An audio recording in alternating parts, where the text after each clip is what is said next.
Special memory ko talaga sa'yo yung Kokay. Kung makikita mo si Kokay. Ano sasabihin mo sa kanya? Proud ka ba sa human race?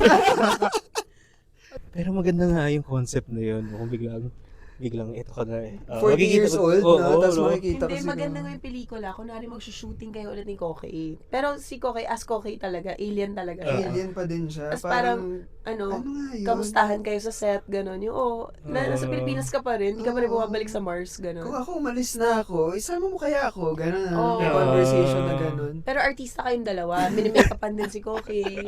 Dapat gawin mo ito. Ano yung magiging special memory ng mga tao? Special memory. Yung maganang mata nila after. Ilang box ng tissue And then, magagamit. magkukwentuhan sila after nito, feeling ko. Yung audience, magkakaroon sila ng discussion. Tapos magkakape sila. Hindi yan uuwi agad kasi mabigat. Mafe-feel nila na, shit, may oras pa ba ako para sabihin sa mga mahal ko sa buhay, yung mga dapat kong gawin para sa mga mahal ko sa buhay. Ganun. March 11, ha? Huwag niyong kakalimutan. Diyos ko po.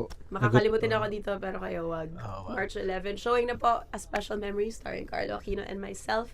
Written by national artist Sir Ricky Lee and directed by Direct Jerry Lopez and Nene.